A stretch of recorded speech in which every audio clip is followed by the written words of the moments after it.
abortionists. They will shoot a doctor that does abortions.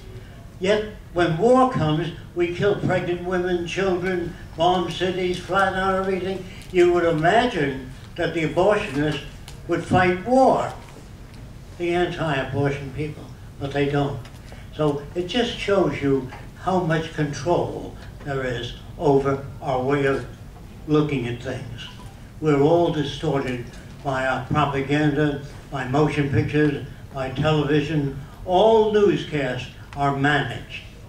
They don't give the news, and nobody has ever lived in a democracy. There are people who come up to me and they say, will the Venus Project be a democracy? I always say, what do you mean by democracy? Will I participate? That's what they mean. So I say, did you vote for the Vietnam War? They said, no. Did you vote for the space program? No. Did you vote for the design of the Capitol? No. Where the hell do you participate? One thing that bothers me is when the President of the United States says, God bless America. Who the hell is he to tell God who to bless? Think about it. So these are the problems we face. So right now, I would prefer that you ask as naughty a question as you can think of about the Venus Project. See if you can find any contradictions or unworkable systems. Thanks, Jacque. Next question.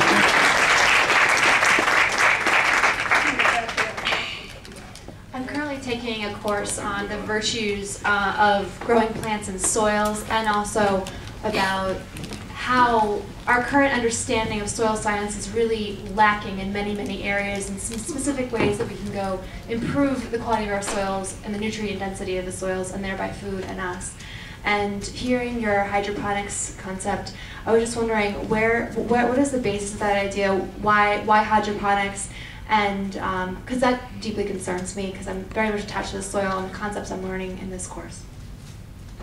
I can quickly comment, I think maybe they would have something to say as well, that in my research on hydroponics and aeroponics is that the reduction of nutrient necessity and the reduction of water necessity is extremely substantial, as I pointed out. Because you can make processes that go straight to the roots as opposed to, say, just dumping water onto soil in a very basic sense. So from an efficiency standpoint, it's been known that it takes much less of those resources for one, and you can do something that you can't do with soil, at least in the sense of vertical in a much cleaner sense, is that you can stack these farms in vertical farming, which is a completely new idea. There's an individual at Columbia University that started this idea, very, very well known now. And first of all, arable land, as you probably know, is we're losing lots of topsoil. We have been for quite a while. You have to ask yourself the question, are we going to be able to reinvigorate the soil that we have to continue to feed the growing population, or do we have to go through another route? And I think from one, the standpoint of water preservation, nutrient preservation, the reduction of fertilizers, which are based on hydrocarbons, at least in the industrial application, and then the fact that we have to get away from using just flat single layer acres that go straight out and go vertical. That's how we're going to accomplish organically, by the way, organically feeding on an industrial scale the entire human population, in a regional approach though, of course, which is why it's presented in the context of the city. So I'm fully in support of the aeroponic and hydroponic preservation, idea. Sorry, I've been awake for a very long period of time and literally flown a couple hours ago, so if I ramble a little bit, just excuse me. But it seems to me you might have an argument against it, which I'd love to hear, but we don't want to go in too much length on this. I think anyone who researches hydroponics and aeroponics and what I just pointed out, you'll find that it's very hard to argue with the basic foundation of efficiency, and we don't necessarily need soil if we can generate those nutrients from other sources, which is possible. Okay, we can follow up with him over there. Just want to say, first of all, thanks for everything you've done. Sure. This is, I think, the best work yet, this Thanks. third one. I'm looking forward to the fourth. Get some rest first, though.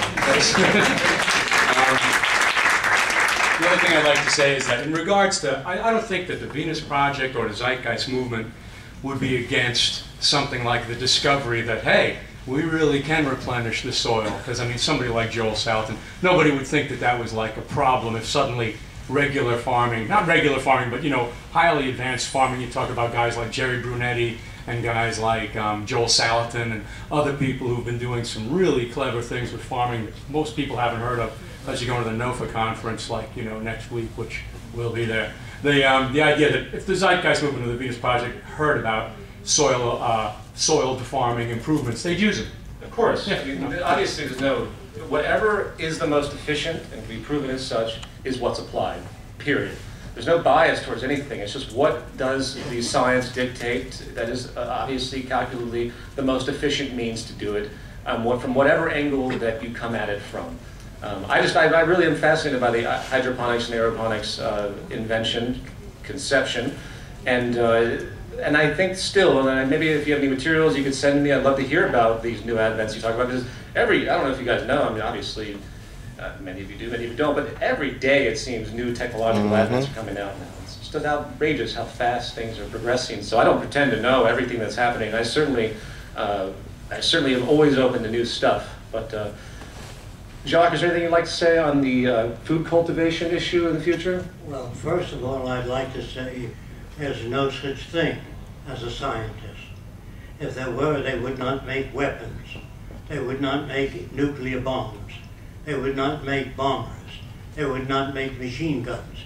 Technicians are trained in school to be either optical experts, chemists, structural engineers, but they're not given any background in the history of sociology or science or human behavior.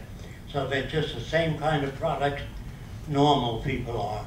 And normal, when I use the term normal, I mean fucked up. So I see a very different kind of future.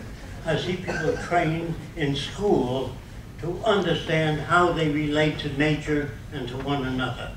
I think that the language we use was designed hundreds of years ago, and it's not possible to communicate with people.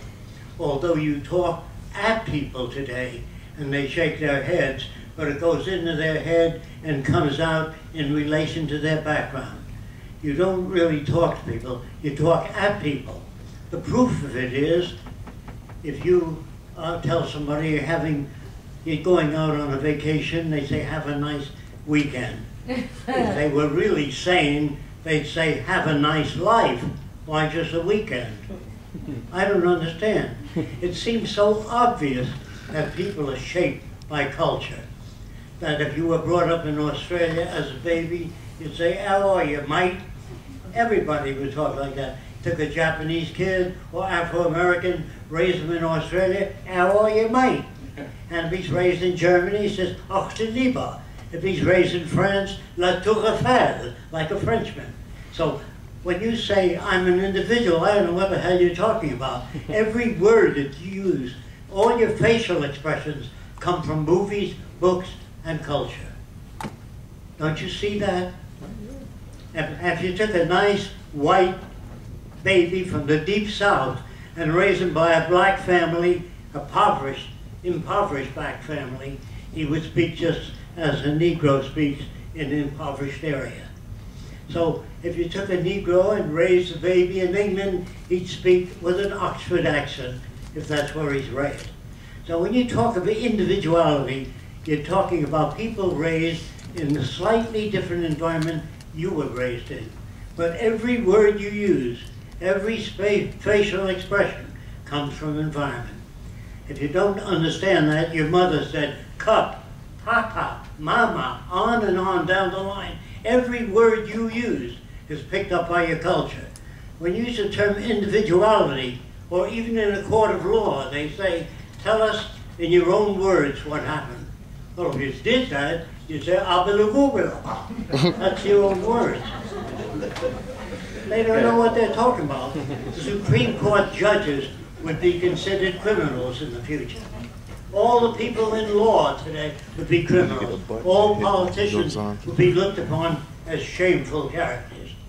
Some acquaintance of mine I didn't know too well came up to me one day and said, Jacque, I'm running for political office. I said, I'm so sorry to hear that. We have a question right here. Actually, hold on. This view is